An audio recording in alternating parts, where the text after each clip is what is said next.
Assalamualaikum Sobat Football United, ringan amatiran ala gua. Semoga Sobat Football United sehat-sehat, selalu sehat-sehat sekeluarga dalam lindungan Allah semuanya, dijauhkan dari mara bahaya, lancar-lancar usaha positifnya. Joshua Zirkzee, pemain Belanda ini dikabarkan didekati secara serius oleh Manchester United. Bahkan ada informasi juga Erik ten Hag sudah melakukan pembicaraan secara internal langsung kepada sang pemain. AC Milan bahkan disebutkan bukan lagi klub yang memiliki peluang paling besar untuk mendatangkan Joshua Zirkzee, tapi justru Manchester United, walaupun sampai dengan saat ini belum ada komunikasi langsung antara Manchester United ke Bolonya. Manchester United nampaknya ingin melakukan strategi yang berbeda, yaitu dengan mendekati kubu dari Joshua Zirkzee. Namun, ini ada halangan. Kenapa? Euro 2024, Joshua Zirkzee ini masuk ke skuad dari Ronald Koeman di Jerman bersama dengan tim nasional Belanda, sehingga konsentrasi pemain saat ini jelas full ke tim nasional oranye. Fabrizio Romano mengatakan bagaimana release clause 40 juta euro ini valid sampai dengan awal Agustus. Jadi Manchester United masih punya waktu yang cukup panjang kurang lebih sebulan nih untuk bisa menebus release clause 40 juta euro. Manchester United telah diberikan informasi mengenai situasi release clause-nya, berapa harga deal-nya, dan juga detail kontrak-kontraknya. Zirkzee ini berada di daftar striker yang diinginkan oleh Manchester United, dan secara internal klub sedang membahas apakah akan melanjutkan mendatangkan Joshua Zirkzee atau tidak. Joshua Zirkzee seperti apa nih? Apakah dia akan cocok di Manchester United? Situasinya akan seperti apa di posisi lini depan kalau Joshua Zirkzee datang ke Old Trafford? Manchester United sering dikabarkan sebelumnya memang tertarik untuk mendatangkan posisi lini depan, karena menurut gue juga harus melakukan hal tersebut. Praktis tidak bisa hanya mendatangkan atau hanya mengandalkan seorang Rasmus Højlund di lini depan. Manchester United disebutkan ada dua opsi kategori, apakah mendatangkan striker berpengalaman atau striker muda potensial sebagai saingan dari Rasmus Højlund. Diharapkan akan ada kompetisi yang tinggi untuk mengisi lini depan, sekaligus juga menjadi backup satu dan yang lainnya.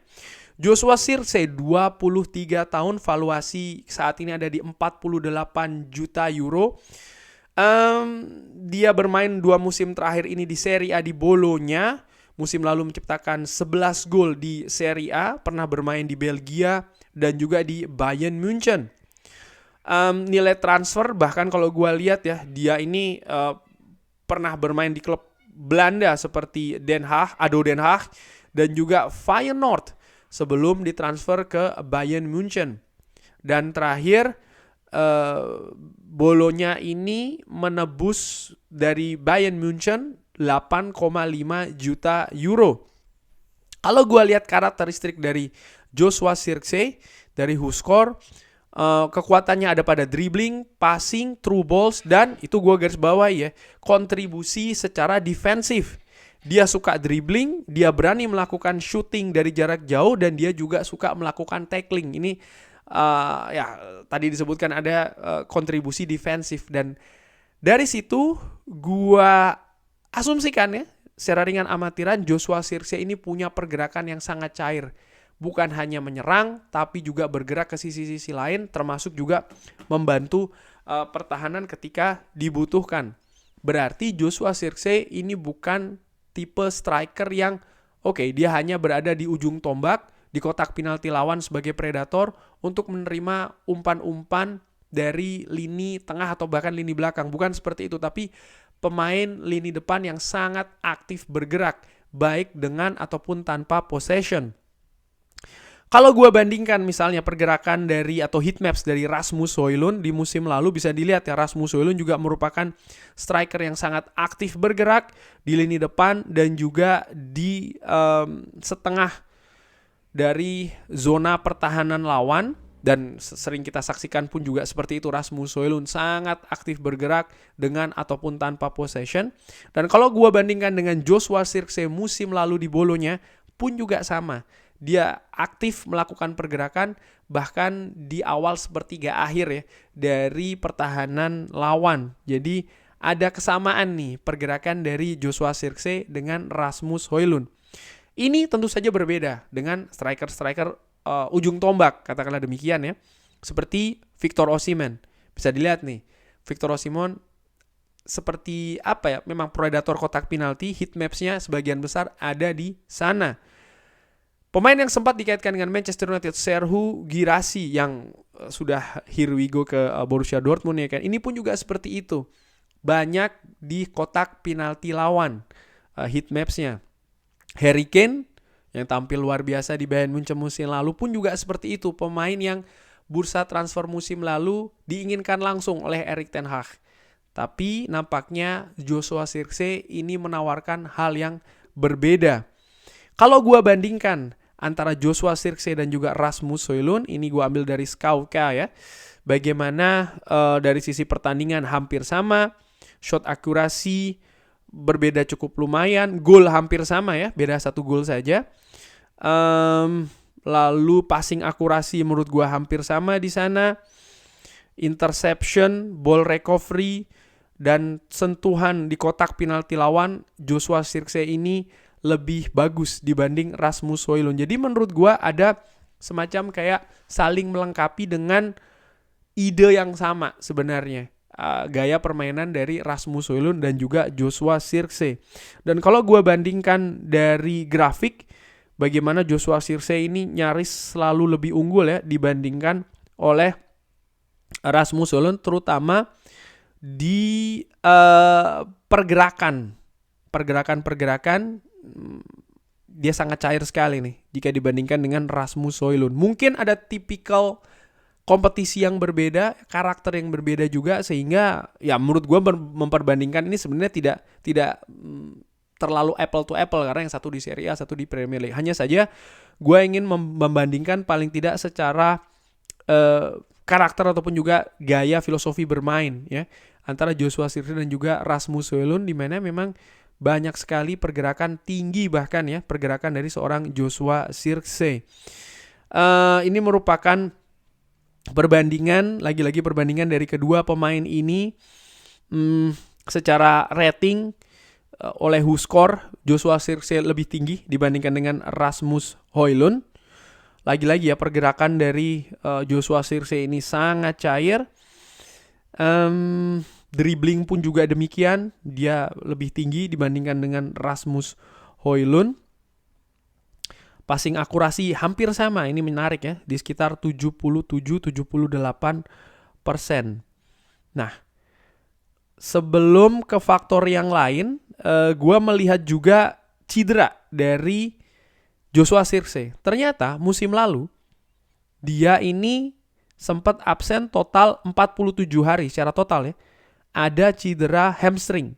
Nah, biasanya hamstring ini terjadi karena apa? Iya, karena kelelahan otot. Sehingga ini yang gue curigai, memang gaya permainan dari Joshua Zirkzee inilah yang akhirnya konsekuensinya adalah ada kelelahan otot. Pergerakan yang banyak, pergerakan yang cair. Gue ingat ketika